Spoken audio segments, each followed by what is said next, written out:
अहंकार या ईगो हमें कभी भी गलत और सही का चुनाव करने में मदद नहीं करते। जब भी हम अहंकार से भरे होते हैं तो गलत का ही चुनाव करते हैं। टूटने के पहले गुल्लक भी समझता है कि सारे पैसे उसके हैं। जैसे एक बहुत ही अच्छा कोट है कि भगवान कहते हैं कि तू वही करता है जो तू चाहता है, तू वही करता है जो तू चाहता है, तो वही होता है जो मैं चाहता हूँ। तू वही कर जो मैं कहता हूँ, तू वही कर जो मैं कहता हूँ, फिर वही होगा जो तू चाहता है।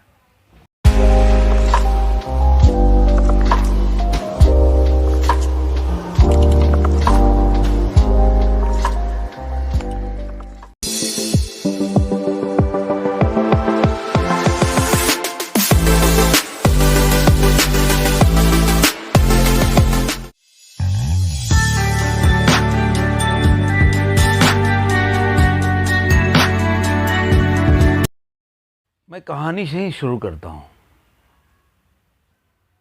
बाकी आप समझिए कहानी का सार क्या है। रिंझाई जापान के एक बहुत बड़े प्रतिष्ठित मॉन्क या साधु बोल सकते हैं। वो जब भी अपने गुरु से वार्तालाप कर रहे थे तो उन्होंने अपने गुरु से बोला कि आपने क्या जिंदगी में कोई गलत काम नहीं किया? क्योंकि गुरु अक्सर बोला करते थे कि मैं जो करता हूं वो सही ही करता हूं, मैं गलत नहीं करता। इस वजह से रिंझाई ने अपने गुरु से पूछा कि क्या जिंदगी में आपने कोई गलत काम नहीं किया? उनका जवाब था क्योंकि मैं नहीं रहता। जब जानने वाला मैं नहीं रहता तो गलती करने वाला भी नहीं रहता। मैं तो समाप्त हो गया मेरे में, इसलिए गलती भी समाप्त हो गई। कहने का मतलब है कि जब अहंकार मैं और मैं जिसको जानता हूं इसमें भेद रहता है तो गलतियां होने के बहुत ही चांसेस होते हैं। जैसे, लेकिन अभी तक आपने मेरे वीडियो सब्सक्राइब नहीं किया तो सब्सक्राइब करें पहले, और मेरा अगर वीडियो अच्छा लगता है तो अपने दोस्तों के साथ शेयर करें, लाइक करें, अपने विचार भी व्यक्त करें। बेल आइकन दबाना ना भूलें जिससे कि मेरा वीडियो का नोटिफिकेशन आपको मिले और आप मेरा वीडियो आसानी से पालें, मतलब मिस ना कर पाएँ। तो चलिए जहाँ पे कहानी छोड़ा था वहीं से शुरू करते हैं। क्योंकि जब मैं और तुम का ये भेद रहता है तो गलतियां होने के चांसेस होते हैं। जब मैं जान ही लेता हूं कि मेरा और जानने वाले में कोई अंतर नहीं होता। कहने का मतलब आज के परिवेश में समझेंगे तो अहंकार, आपको अगर आपके अंदर का अहंकार खत्म हो जाए, मतलब मैं का अंदर वो मैंपन जो खत्म हो गया तो आपकी गलती होने के चांसेस भी कम हो गए। अब रिंझाई जो है, उनके जो गुरु हैं उनका नाम नहीं था, तो बड़ा प्रतिष्ठित थे जापान में। तो वहां के सम्राट को बड़ी इच्छा हुई उनसे मिलने की। तो उन्होंने संदेश भिजवाया अपने। ये कहानी अंत तक सुनिएगा, बहुत ही मज़ेदार होने वाली है और बहुत उपयोगी भी होने वाली है। आपको सुनकर बहुत मज़ा आएगा। तो पूरे वीडियो को अंत तक देखिए और कहानी को समझिए और उसके सार को भी समझिए। ज़रूरी नहीं है कि हमेशा दूसरा कोई आपको सार समझाए। आप उसके वीडियो को, इस वीडियो को आराम से देखिए और पूरे ध्यानपूर्वक देखिए और समझने की कोशिश कीजिए ये कहानी से हमें क्या मिलता है। तो सम्राट जो थे उनको बड़ी इच्छा हुई। उन्होंने बोला कि अरे यार मेरे को तो मिलना है। लोगों ने समझाया कि भाई आप कितना भी संदेश बढ़ाओ वो आएंगे नहीं। सम्राट तो सम्राट, उन्होंने संदेशा भिजवाया लेकिन वो बंदा आया नहीं। सम्राट ने दोबारा संदेश भिजवाया तब भी नहीं आया। तो मंत्री से बोले, कह रहे आप सम्राट हो या कुछ भी हो, आप पनिशमेंट कर सकते हैं, लेकिन अगर आप दिल से मिलना चाहते हैं कि आपके दरबार में आए और आप उनसे कुछ ज्ञान पे चर्चा करें, तो आपको इस तरह से उनको लाना बड़ा मुश्किल है। तो चूंकि सम्राट उनको ज़बरदस्ती लाना नहीं चाहते थे, तो उन्होंने बोला कि लाने का उपाय बताओ। कह रहे कि वो बड़ा मूडी आदमी है। तो कह रहे कि मतलब समझा नहीं। तो बोले कि ऐसा है कि मतलब आने को तो मन करेगा तो अभी चले आएंगे, नहीं है मन करेगा तो नहीं आएंगे वो। तो कह रहे लेकिन अगर मेरे को मिलना ही है तो क्या उपाय है। तो मंत्री ने बोला तो फिर आपको जाना पड़ेगा। अगर कुआं आपके पास नहीं आ सकता तो प्यासे को ही कुआं के पास जाना पड़ेगा। तो बोले ठीक है मैं चला जाता हूँ। तो बोले ये उनका घर और नाम कहाँ है। तो उन्होंने बोला कि नाम तो कुछ है ही नहीं, सभी लोग रिंजाई के गुरु के नाम से जानते हैं। तो कह रहे अरे कुछ तो बोलना पड़ेगा। कह रहे कि लोग ये भी उनको जानते हैं कि आप किसी से भी पूछना कि मैं उसको खोजने जा रहा हूं जिसको खोजा नहीं जा सकता। तो बड़े यार अजीब ही सवाल है यार, जिसको खोजा नहीं, ये कोई बात हुई कि उसको खोज रहा हूं जिसको खोजा नहीं जा सकता। तो कह रहे यही उपाय है और कोई उपाय नहीं है। तो चूंकि सम्राट को मिलने का बहुत दिल था तो कहे चलो ठीक है। वो चारों तरफ गए, गांव में घूम के इधर उधर भटके, कोई नहीं मिला। सबसे पूछते गए लेकिन कोई जवाब नहीं मिला। बाद में जब गांव के बाहर निकले तो देखे एक टीला पे एक साधु बैठा हुआ है। तो उन्होंने बोला कि शायद इसको पता होगा कि मेरे को साधु से ही मिलना है, मॉन्क से ही मिलना है, तो इन्हीं से पूछता हूँ, शायद इनको पता रहेगा। तो बोले कि क्या हो गया, बहुत परेशान हो। तो बोले कि मैं उसको खोज रहा हूँ जिसको खोजा नहीं जा सकता, आप बताइए कहाँ मिलेंगे। तो उन्होंने बोला, साधु ने, तो बड़ा कठिन है उनसे मिलना। तो कह रहे अरे इतना क्या कठिन है। कह रहे कि नहीं बहुत कठिन है। तो बोले आप उपाय बताओ। कह रहा जब तक खोजने वाला रहेगा तब तक जिसको खोजा जा रहा है वो नहीं मिलेगा। अब यहां खोजने वाला कौन है? अहंकार है।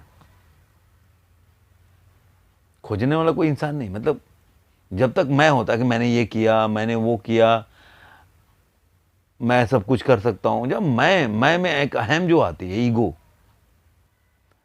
परमहंस वाला मैं नहीं, दोनों में अंतर है। जो रामकृष्ण जी परमहंस थे, उनके मैं में और इस मैं में अंतर है। इसको किसी और वीडियो में बताऊंगा, लेकिन अभी इस कहानी पे चलते हैं। बोले ये तो अजीब ही बात है। कह रहे कि नहीं, आपको पहले उस खोजने वाला जहां समाप्त होगा वहीं से जिसको खोजा जा रहा है वो मिलेगा, उसमें सालों लग जाएंगे। तो बोला कि अरे तो अजीब ही बात है, लेकिन उनको तो खोजना था। करे कि बाद में वहां से सम्राट निकल गए, कहाँ पागल मिल गया मेरे को। अब सम्राट निकल गए, कहे कि चलो खोजना तो है ही, जिद पे अड़ गए कि नहीं मेरे को वो आदमी चाहिए ही। अब खोजते खोजते 30 साल गुजर गया। 30 साल के बाद कहीं नहीं मिला। चारों तरफ ढूंढ ढूंढ के थक गए। गांव गांव, शहर शहर, नदी नाले, जंगल सब ढूंढ डाले, लेकिन जिसको ढूंढ रहे थे कि जिसको खोजा नहीं जा सकता, तो वो नहीं मिला। थक हार के वो गुजर रहे थे तो देखिएगा, अरे यार वही पहाड़ पे वही मॉन्क साधु। तो उन्होंने बोला कि आपने बोला था कि खोजा जा सकता है अगर खोजने वाला का भाव खत्म हो जाए, मतलब मुक्त हो जाए, तो जिसको खोजा जा रहा मिल जाएगा। लेकिन अब मैं इतने दिनों के प्रयास के बाद, चूंकि आप ही मेरे को बोले थे और मुझे लगा ये आपको बोल लूंगा कि मुझे खोजना नहीं है, अब मुझे पाना है। क्योंकि जब तक मैं खोज रहा हूं या भटक रहा हूं तो मैं किसी को ढूंढ रहा हूं। लेकिन अब मैं उसको आत्मसात करना चाहता हूं, मतलब अपने में विलीन करना चाहता हूं।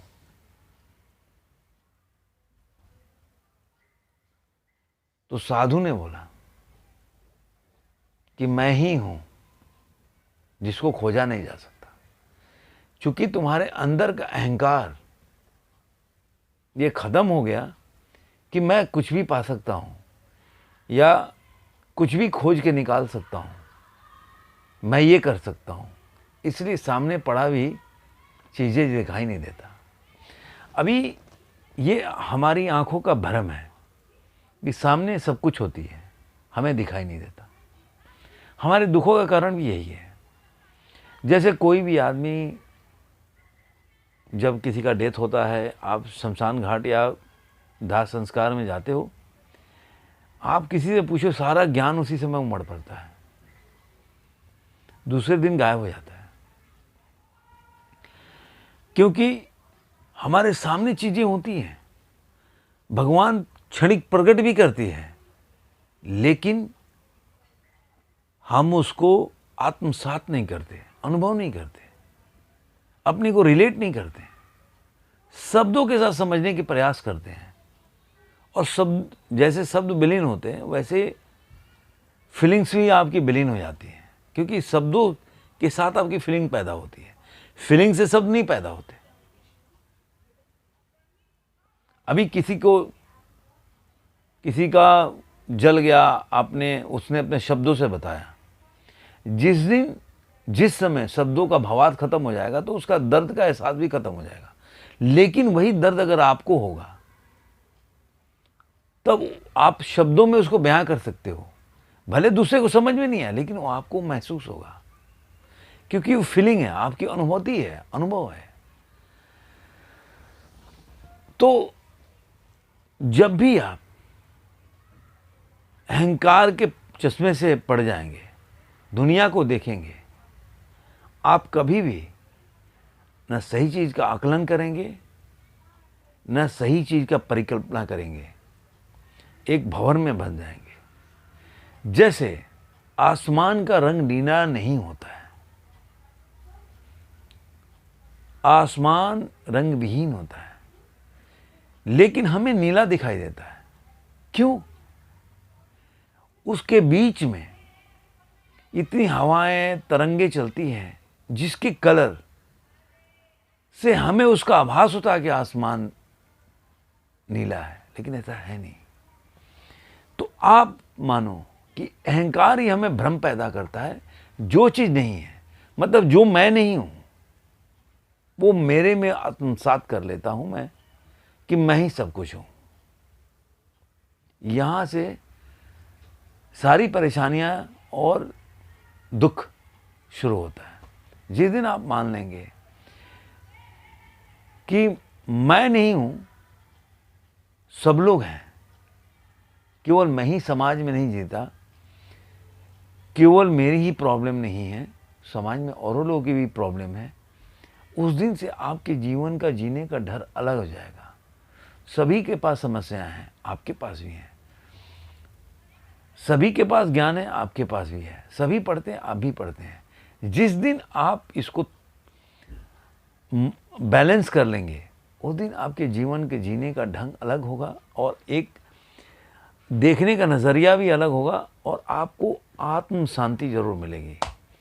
मैं उम्मीद करता हूँ ये वीडियो आप लोग को अच्छा लगा होगा। अच्छा लगा होगा तो दोस्तों के साथ शेयर कीजिए और बेल आइकन ज़रूर दबाएं। मैं हमेशा बोलता हूँ कि बहुत मेहनत से वीडियो बनाता हूँ आप लोगों के लिए, तो आप लोग बेल आइकन दबाएं और सब्सक्राइब भी करें, जिससे कि मुझे भी मोटिवेशन मिले कि आपको कुछ मिल रहा है तो कुछ देने में मज़ा तो आए मेरे को।